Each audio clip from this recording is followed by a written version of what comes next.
오늘 기도로 마무리하고 기도로 시작합시다 라는 제목의 말씀을 가지고 함께 은혜 받기를 원합니다. 우리는 위드 코로나 시대를 3년 동안 보내고 있습니다. 이제 2023년이면 건 4년째 이 코로나 시대를 우리가 다 살아가고 있습니다. 그런데 교회와 가정과 그리고 성도들의 삶에 이 코로나로 말미암아 큰 위기를 겪은 것이 사실입니다. 수많은 사람들이 이 코로나로 말미암아 직장을 잃고 또 하는 가게를 닫아야만 했고 또 뜻하지 않는 생활고에 시달리고 여러 가지 예기치 않는 상황 가운데 어려움을 겪었어요. 또 어떤 분들은 이 코로나 때문에 이 병에 걸려서 바이러스에 걸려서 힘들고 고통스러운 그런 시간을 보내야만 했습니다. 가장 안타까운 것은 아이들이 마땅한 교육을 받지 못했다라는 것이지요. 친구들과 마음껏 뛰노고 마음껏 교제하고 해야 되는데 이 대면 이 수업이 안 되니까 인터넷으로 하는 그런 이 시간들을 보내야 했고, 저는 이 코로나 시대 대학생들이 제일 불쌍했던 것 같아요. 돈은 돈대로 엄청나게 내고 1학년 들어가서 거의 대면 수업 한 번도 못하고 3년 내내 보내고 지금 4년째 들어가잖아요. 이제 친구고 캠퍼스 추억이고 이런 거 없이 그냥 내년에 졸업해야 되는 안타까운 일이 생겨났습니다. 사회적으로 뿐만이 아니죠. 교회적으로도 여러 가지 많은 일들이 일어났습니다. 주일이면 당연히 예배를 드리러 나와야 하는데 우리가 그 예배를 드리지 못하는 참 초유의 사건을 경험했습니다. 믿음의 교제를 풍성히 나누는 것 그리스도인에게 가장 중요한 과제 가운데 하나인데, 이 코로나가 무엇인지 서로 믿음의 교제도 나눌 수 없는 그런 상황이 되어져 버렸습니다. 아이들에게도 마찬가지죠. 다음 세대 아이들에게 복음이 전거되어져야 하고 믿음으로 그 아이들이 자라나야 하는데, 주일학교가 안 그래도 힘든데 주일학교가 완전히 이 코로나로 말미암아 교회마다 거의 전무후무한 일이 그냥 일어나 버리고 말았던 것입니다. 이제 코로나 바이러스에 대해서 지금은 예전처럼 그렇게 심각하게 우리에게 이 코로나 바이러스가 다가오지 않습니다. 코로나에 걸릴 수도 있고 또 예전처럼 그렇게 방역에 사실 민감하지도 않습니다. 마스크 쓰는 것은 이제 아주 당연한 것처럼 되어져 버렸고, 이제는 이 예방 접종하는 것도 굳이 그렇게 해야 되나 그런 생각 들기도 하고요.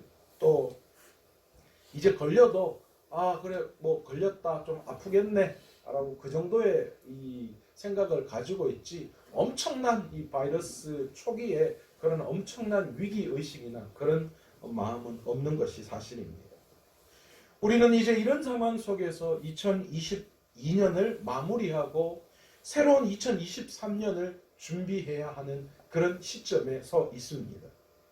이런 상황 속에서 우리는 어떻게 2022년 이 위드 코로나 시대에 이 지금 살아왔던 우리 이 한 해를 마무리하고 새롭게 시작될 한 해를 우리가 어떻게 준비해야 할까요?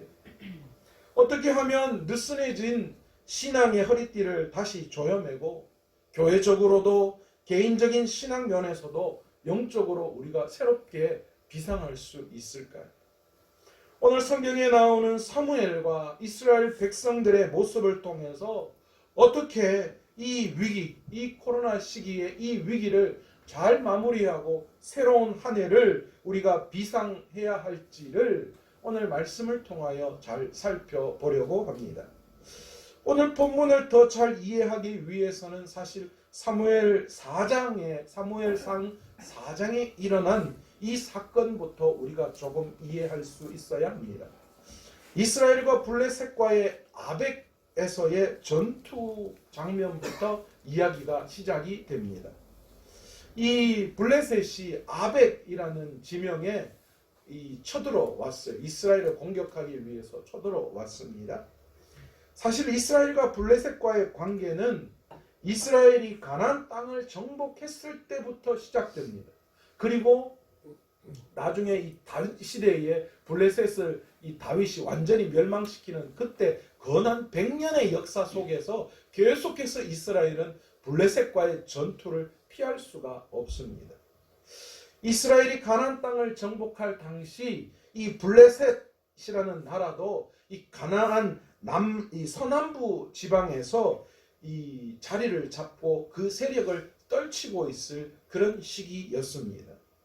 그러니 틈만 나면 블레셋은 영토를 확장하기 위해서 가나안 백성이 있는 가나안 땅, 이스라엘 백성이 차지하고 있는 이 가나안 땅으로 점점점 이 쳐들어올 수밖에 없었던 거죠. 그러니 이스라엘 백성과 충돌을 피할 수가 없었습니다. 사사기의 삼손이 이스라엘의 사사로 있을 때부터 계속해서 이스라엘과의 이 분쟁은 100년이라는 시간 넘어 계속 블레셋이 이스라엘을 괴롭혔습니다.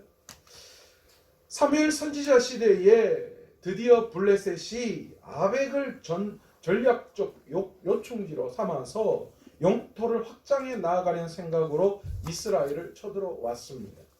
그런데 당시 이스라엘의 상황은 사실 절망 그 자체였습니다. 여러분, 이 사사기와 사무엘은 연결되어지거든요. 사사기의 마지막을 보면 여러분 이스라엘 백성들이 얼마나 지금 총체적 난국 가운데 있었음을 우리는 볼 수 있습니다. 사사기 17장에 어떤 사건이 나옵니까? 미가 사건이 나옵니다. 이 미가의 집안에 일어난 엄청난 일들을 통하여서 이스라엘 백성들이 얼마나 타락했는지를 볼 수 있습니다. 이 미가의 집안에 개인 우상을 만들어서 파는 일들이 일어났고요. 이 기복적인 신앙, 그러니까 하나님에게 복을 받는 그 개념의 신앙으로 그들이 접근을 했어요. 그리고 이 레위인을 개인 제사장으로 삼는. 여러분, 레위인은 누구 한 사람의 제사장이 될 수 없어요. 민족의 제사장인데 이 레위인을 자격도 안 되는 레위인을 개인 제사장으로 삼는, 이게 다른 말로 뭐예요? 우리 가정의 복을 위해서 제사장을 삼는 거잖아요. 그런 일이 일어나고 말았습니다. 또 21장에 보시면 레위인들이 어떤 일이 일어납니까? 레위인 첩 사건이 일어납니다. 그러니까 레위인이 첩을 뒀다라는 거. 여러분, 종교적 지도자가 이런 성적인 문란함이 있다라는 거. 여러분, 이런 상황들을 볼 때 이스라엘 안에는 안팎으로 지금 동시에 썩어져 가고 있음을 우리는 짐작할 수 있습니다. 또한 사무엘서를 시작하면서 2장에 보시면 엘리 제사장과 그의 아들들에 대해서 언급을 하고 있는데, 엘리 제사장은 점점 영안이 어두워가고 있다라고 그렇게 성경은 이야기하고 있고요. 또한 엘리 제사장의 두 아들이었던 홈니와 비느하스는 어떻습니까? 성경은 그 두 아들을 지칭하여서 행실이 나빠 여호와를 알지 못한다, 그렇게 말씀하고 있어요. 여러분, 엘리가 제사장이에요. 제사장 가문의 자식들은 당연히 뭐가 되는 거예요? 그 당시에 제사장이 되죠. 그런데 그 제사장이 지금 뭐 했다는 거예요? 행실이 나쁘다. 실질적으로 이 홈니와 비느하스가 이 제단 안에서 음탕한 일들을 행했고, 그리고 하나님 앞에 드려져야 할 제물들을 자기가 마음대로 취하는 그런 일들을 행했어요. 그러니 성경은 그들을 향하여 뭐라고 이야기하느냐? 제사장인데 하나님을 알지 못한다, 그렇게 이야기하고 있어요. 여러분, 이런 상황이 바로 사무엘서가 시작되어지는 그런 이스라엘의 상황이었다라는 거예요. 하나님은 이런 상황을 가만히 그냥 볼 수가 없으셨습니다. 이 블레셋이 이스라엘을 쳐들어온 것처럼 이 역사적인 이야기는 그렇게 하고 있지만, 그러나 이 하나님께서는 이 블레셋을 통하여 지금 뭘 하시는 거예요?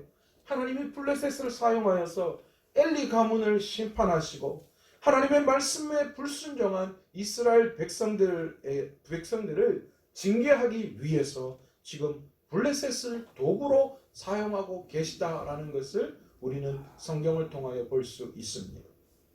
이스라엘 백성이 아벡에서 치른 블레셋과의 전투는 이스라엘의 완패였습니다. 블레셋과의 1차 전투에서 이스라엘 이 군사가 4,000명, 군인이 4,000명이 죽는 그런 패배를 당했습니다. 사실 이 패배를 통하여 이스라엘은 어떻게 해야 할까요? 이 패배의 잘못이 자신들에게 있음을 깨닫고 하나님 앞에 잘못을 깨닫고 회개하며 나아가야 하는데, 그런데 그들이 그렇게 하지 못했다는 거예요.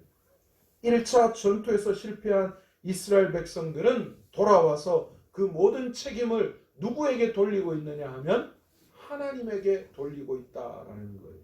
그 내용이 이 사무엘상 4장 3절에 보시면 나와 있습니다. 여호와께서 어찌하여 우리에게 오늘 블레셋 사람들 앞에 패하게 하셨는고. 지금 하나님이 자신들을 패하게 했다라는 거예요. 왜 우리를 패하게 했습니까? 그러면 패한 이유를 자기네들이 알아야 되는데 그 원인을 하나님에게만 돌리는 거예요.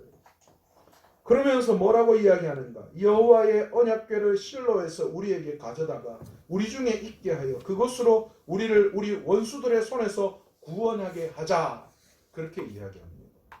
지금 뭐 하고 있는 거예요? 하나님이 능력이 없어서 그런 것처럼 이들이 생각하고 있는 거예요. 그러니 실로에 있는 그 성막에 있는 그 언약궤를 가지고 와서 그것을 전쟁터에 가지고 오면 그 언약궤가 능력이 되어서 그 전쟁에서 승리할 것이다. 그들이 그렇게 생각하는 거예요. 여러분, 이스라엘 백성은 하나님 앞에 돌이켜야 했어요. 여러분, 이스라엘 백성이 여리고를 가나안 땅에 들어올 때 아이성 전투, 여러분 기억나시죠? 아이성 전투에서 실패했을 때에 여러분 이스라엘 백성들이 회개하고 하나님 앞에 나아갔어요. 그랬더니 하나님이 아이성을 그들에게 붙여주셨어요. 여러분, 이스라엘이 블레셋에서 패한 것은 하나님의 능력이 모자라서가 아니고 언약궤가 전쟁터에 없었기 때문에가 아니라 그들이 하나님을 온전히 섬기지 못했기 때문에 하나님이 행하신 일이었어요. 그러니 그들이 하나님께로 돌아와야만 했습니다. 그러나 그들이 그렇게 하지 않고 엉뚱한 방법을 취하고 있어요.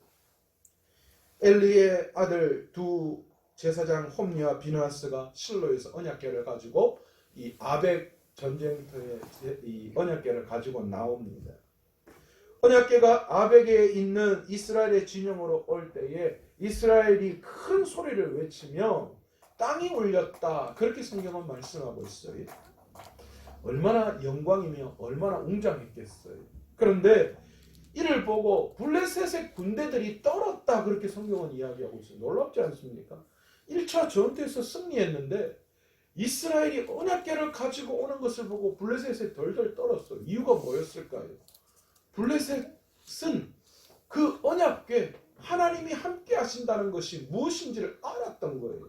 어디에서?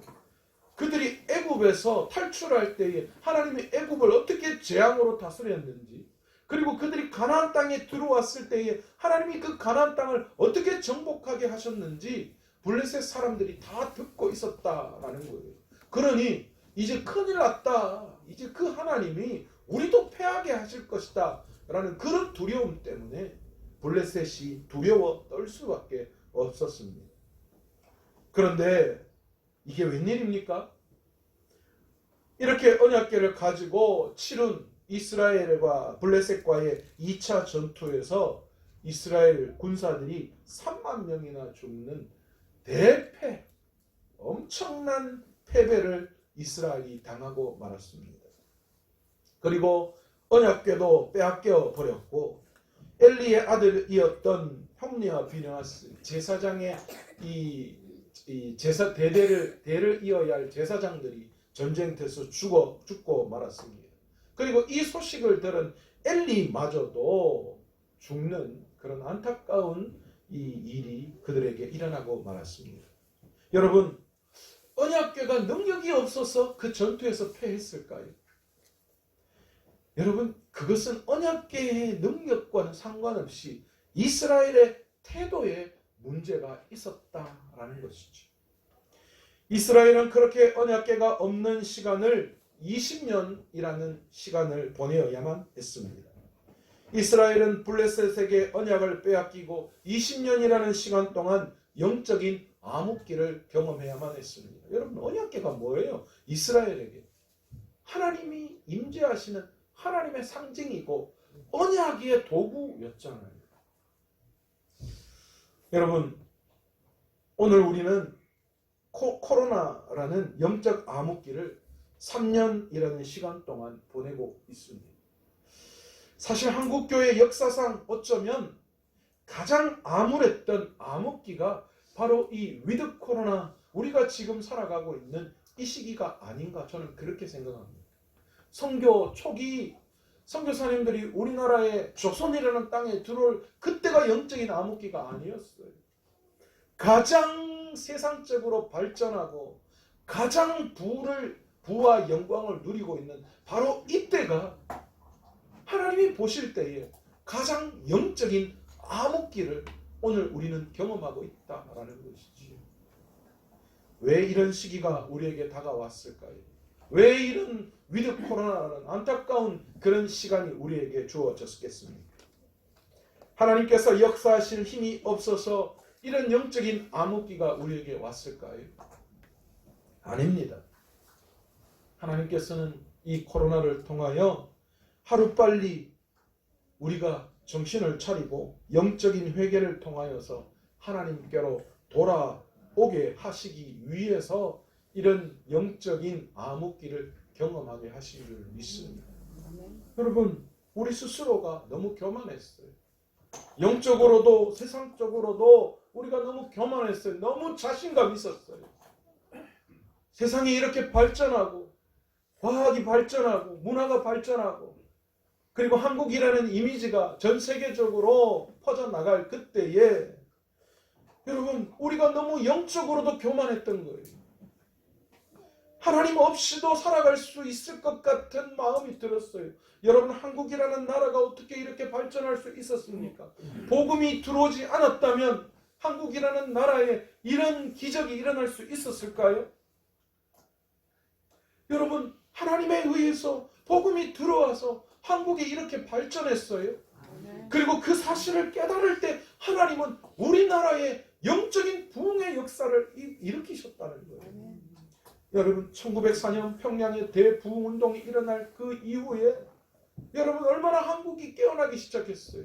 그리고 70년대, 80년대 여러분 영적 대각성운동이 한국이라는 곳에 일어났어요. 모든 사람들이 영적으로 깨어 있었어요. 그리고 그 시기를 지나면서 한국이라는 이 나라가 엄청난 발전을 거듭해 왔습니다. 그런데 이제 발전을 하고 보니까 하나님이 필요 없게 된 거예요. 이제 하나님 없이도 살아갈 수 있게 된 거예요. 우리가 신앙생활을 하고 있지만 그러나 그 신앙생활의 중심이 하나님이 아니라 어느샌가 우리 자신이 되어버렸다라는 거예요. 우리의 영광, 우리의 욕심, 우리의 욕망을 채우기 위해서 지금 우리가 신앙생활을 하고 있었다라는 것이죠. 사무엘 선지자는 이스라엘의 이 위기가 영적인 문제임을 깨달았습니다. 그래서 백성들에게 3절에 이렇게 말합니다. 사무엘이 이스라엘 온 족속에게 말하여 이르되 만일 너희가 진심으로 여호와께로 돌아오려거든 이방 신들과 아스타롯을 너희 중에서 제거하고 너희 마음을 여호와께로 향하여 그만 섬기라. 그리하면 너희를 블레셋 사람의 손에서 건져내시리라. 여러분, 사무엘 선지자는 모든 문제의 근원이 무엇인지를 분명하게 지적합니다.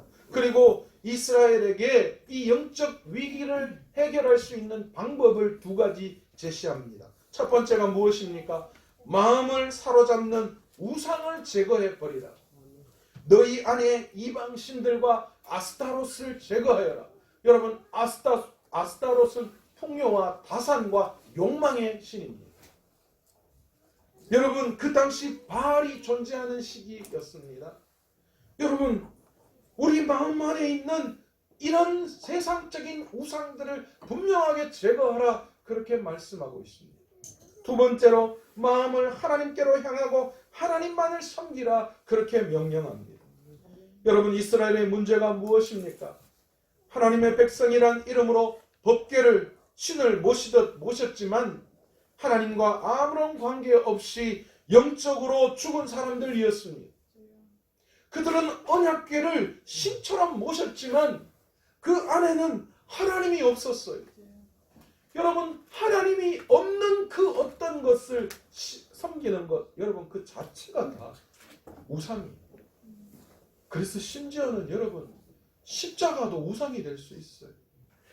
여러분, 십자가가 중요한 게 아니라 십자가에 담긴 예수 그리스도의 그 사랑이 우리에게 중요한 거예요. 그런데 우리는 어떻습니까? 새로 차 사면 북어 대가리 말아가지고 차에 끼워 넣듯이 십자가를 다 걸어놓습니다. 그리고 성경책을 차 뒤에다가 다 얹어놓습니다. 보지도 않고. 나중에는 막 색깔이 다 바래고 탁 열으면 습기 다 빠져가 쩍 하는 소리가 나요. 여러분, 우리가 성경책을 중요시 여기면 그건 성경이 우상이 되는 거예요. 그 말씀이 살아있어요. 그 말씀이 생명이니까. 하나님을 예배의 대상이 아니라 자신들의 소원을 들어주는 하나의 우상 같은 존재로 이스라엘 백성들이 전락시켜 버렸던 것. 그들에게 언약궤는 그런 존재가 되어버렸어요. 오늘 우리의 신앙생활과 예배생활도 마찬가지였지 않습니까? 하나님을 예배한다고 우리는 그리스도인이라고 하면서 하나님 보시기에 전혀 그렇지 않은 삶을 살았다라는 거예요. 우리는 하나님을 원하지만 그 원함 속에서는 하나님이 원하시는 삶을 살려고 하는 것보다 하나님으로 말미암아 세상에서 조금 더 편안하고 조금 더 윤택하고 내 욕심과 욕망을 채워주는 어떠한 도구로 우리가 하나님을 섬기고 있지는 않았습니다. 사무엘은 문제의 핵심을 보았습니다. 사무엘은 그래서 먼저 이스라엘 백성들에게 간절한 회개를 촉구합니다. 하나님의 은혜를 체험하기 원한다면 너희 안에 우상을 제거하고 전심으로 하나님만을 섬기라. 그렇게 이스라엘 백성들에게 촉구한 것입니다. 오늘날 바알과 같은 눈에 보이는 우상을 섬기는 사람은 없습니다. 우리 그리스도인도 마찬가지죠. 우리가 그리스도인이라고 이야기하기 때문에 특별한 다른 우상을 섬기거나 하지는 않습니다. 몰라, 이런 속칭 이런 이야기가 있던데 강남의 점집은 교회 다니는 권사님 때문에 잘 된다고. 교회를 다니면서 권사님들이 그렇게 점집을 가신대요. 여러분, 그러나 요즘은 다르죠. 눈에 보이는 우상을 우리가 섬기지는 않습니다. 그러나 하루 종일 여러분들 우리가 지금 무슨 생각을 하고 있는지를 한번 떠올려 보십시오. 하루 종일 내 생각과 내 마음을 사로잡는 것들이 얼마나 많은지 몰라요. 하나님과 말씀 이외에 내 생각과 내 마음을 사로잡는 바로 그것이 여러분 우리에게 오늘날 뭔 줄 아십니까? 그것이 우상이라는 거예요. 하루 종일 그냥 세상만 생각하고 세상의 것만 생각하면 여러분 그게 나에게 우상이에요. 우리는 하나님만을 생각하고 말씀대로 사는 것이 무엇인지를 생각해야 하는데 그렇지 않다면 우리는 지금 그리스도인이라고 이야기하면서 우상을 섬기는 그런 삶을 살아가고 있다는 것입니다. 성경은 성도의 인생 목적을 하나님의 영광을 구하는 것이고 또 하나는 하나님을 기뻐하는 것이라고 분명히 우리에게 가르치고 있습니다. 하나님으로 우리를 온전히 지배하지 않으면 하나님을 온전히 섬긴다고 할 수 없습니다. 여러분, 인간은 참 희한해요. 무엇인가 결핍이 있으면 어떤 방법으로도 그 결핍을 채우려고 합니다. 그래서 우리가 하나님으로 온전히 채우지 않으면 그 빈 공간에 무엇인가 다른 것으로 채우려고 한다니까요. 저는 그걸 너무 잘 알아요. 왜 그런 줄 아십니까? 한쪽 구석이 비면 잠이 안 와요. 뭐라도 채워야 돼요. 물이라도 먹고 채워야 돼요. 여러분, 그러나 육신뿐만이 아니라 우리의 생각도 마찬가지예요. 내 머릿속에 빈 공간이 있으면 뭐라도 그걸 채워야 돼요. 우리가 하나님 말고 공간을 차지하는 것, 그것이 있으면 우리가 어떤 것으로도 그것을 채우려고 한다는 거예요. 그런데 여러분 아세요? 하나님을 적당하게 믿든 하나님을 믿지 않든 그 결과는 안타깝게도 마찬가지라는 거예요. 결국 하나님을 온전하게 믿지 않기 때문에 내 삶의 목적에서 우리는 반드시 이탈하게 되어져 있다. 우리의 빈 공간, 그곳에 온전하게 하나님을 완전히 채우지 못하면 부분적으로 우리가 하나님 앞에 믿음을 가지는 것, 여러분 그것은 온전한 믿음이라고 이야기할 수 없는 것, 믿지 않는 것과 별반 다를 바가 없다는 것. 사무엘은 그것을 깨달았습니다. 그래서 이스라엘 백성들에게 너희 안에 있는 우상을, 아스타롯을, 욕망과 욕심에 찬 그 모든 것들을 다 버리라고 그렇게 말씀하고 있는 거예요. 그리고 하나님께로 돌아오기를 촉구하고 있습니다. 오늘 본문 7장 2절에 보시면 이스라엘이 20년 동안 언약궤가 떠나 있는 것을 보고 뭐라고 이야기하느냐? 이스라엘 온 족속이 여호와를 사모하니라 그렇게 말씀하고 있어요. 이 말씀은 언약궤가 이스라엘로 다시 돌아와 합당한 제사를 드리기를 원했다 그런 뜻이에요. 여러분 20년 동안 언약궤가 없어요. 언약궤는 하나님의 임재의 상징이에요. 그러니까 언약궤 없는 성막에서 지금 뭐 한 거예요? 제사와 절기를 지켰으니까 그것이 온전하다라고 볼 수 있을까요? 없었어요. 이제서야 이스라엘 백성들이 뭐 했던 거예요? 하나님이 없음을, 그들이 온전하게 하나님을 섬기지 못했던 것에 대해서 안타깝게 여기는 거예요. 놀랍게도 이스라엘이 이렇게 자신들의 잘못을 깨닫자 하나님께서 그들에게 은혜를 베풀어 주시기 시작하십니다. 선지자 사무엘이 이스라엘 백성에게 3절을 통하여 이렇게 말합니다. 이방 신들과 아스타롯을 제거하라. 너희 마음을 여호와께로 향하여 그만을 섬기라. 그러면 너희를 블레셋 사람의 손에서 건져내시리라. 여러분 회개가 있는 곳에 하늘의 문이 열리는 은혜가 있는 줄 믿습니다. 회개의 거룩한 바람이 부는 곳에서는 진정한 부흥의 역사가 일어날 줄 믿습니다. 여러분 부흥은 하나님 앞에 거룩한 백성으로 서는 것이며 하나님을 경외하는 거룩한 백성으로 돌아오는 것이 부흥입니다. 여러분 내년 한 해 온전한 내 삶의 교회의 진정한 부흥을 원하신다면 여러분 오늘 이 시간 이 2020년 마무리하는 이 시점에 여러분 철저하게 내 삶의 우상과 아스타롯을 완전히 제거해버리고 하나님 앞에 회개할 수 있는 저와 여러분 되시기를 원합니다. 그 회개가 새로운 한 해에 부흥의 놀라운, 우리의 희망의 놀라운 하늘문이 열리는 축복이 우리에게 열릴 줄로 믿습니다. 회개의 무릎을 꿇은 이스라엘 백성에게 사무엘이 명령합니다. 사무엘이 이르되 온 이스라엘은 미스바로 모이라. 내가 너희를 위하여 여호와께 기도하리라. 여러분 사무엘의 이 말에 누가 기도의 자리인 미스바로 모였습니까? 모든 이스라엘 백성이 모였다 그렇게 말씀하고 있습니다. 여러분 모든 이스라엘 백성이 회개하고 기도의 자리로 나아갈 때에 여러분 그 이스라엘 백성 안에 영적 각성이 일어났고 그 영적 각성을 통하여서 하나님은 놀라운 일을 행하시기 시작하셨다라는 거예요. 여러분 기도가 차올라야 하나님의 응답의 배가 출항하게 됩니다. 여러분 하나님께서는 지금 온 이스라엘이 하나님 앞에 나와 회개하기를 원하셨던 거예요. 그리고 기도의 자리로 나와서 그들이 하나님 앞에 메어 달릴 때에 그제서야 하나님은 지금 하나님의 응답의 배를 이스라엘 백성들에게 출항시키신 거예요. 이 한 해를 마무리하고 새해를 준비하는 지금 우리는 기도의 자리로 나와야 하는 줄 믿습니다.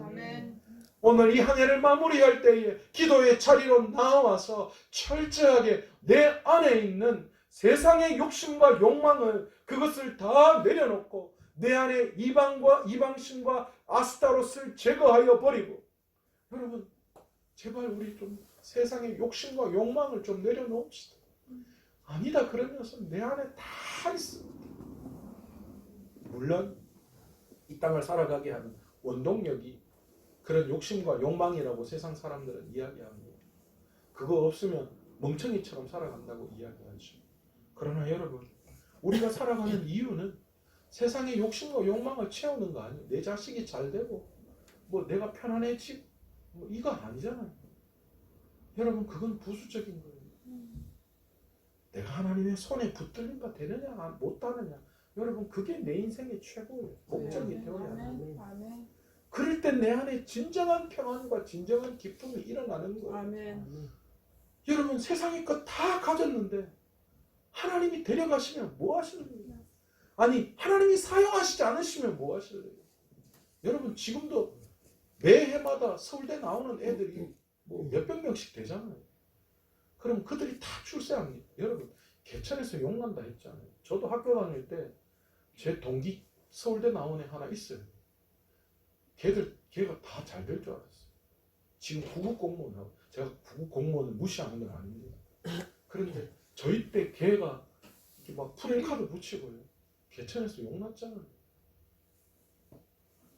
여러분 우리는 그 모든 세상의 것을 가지면 다 괜찮을 것 같지만 그러나 하나님이 그것을 사용해 주시지 않으면 그 아무 의미가 없어요.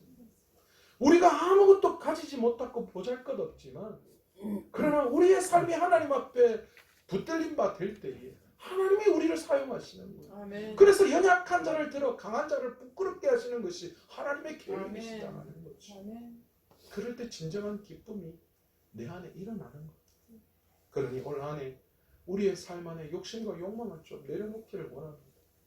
그리고 온전히 내가 생각하는 세상의 모든 그런 하나님 말고 다르게 섬기는 하나님으로 채우지 않은 내 모습 그것을 좀 다 내어 빼어버리고 내 안에 온전한 하나님으로 채울 수 있는 이 한 해를 그렇게 마무리할 수 있는 저와 여러분 되시기를 원합니다. 아멘. 그것을 기도의 자리로 나오셔서 하나님 앞에 부르짖으며 회개하며 주님으로 채울 때 하나님은 절망 가운데 있는 이 위드 코로나 이 시기이지만 그래서 절망 가운데 있지만 전 세계적으로 경제적인 어려움 가운데 있지만 그래서 내년에는 더 큰 어려움이 우리에게 있을 것이다라고 모든 경제학자들이 그렇게 이야기하지만 그러나 그럼에도 불구하고 하나님 앞에 나아와 기도로 마무리하고 회개하고 통회하며 하나님으로 채울 때 하나님은 2023년 새로운 한 해 우리에게 새로운 소망,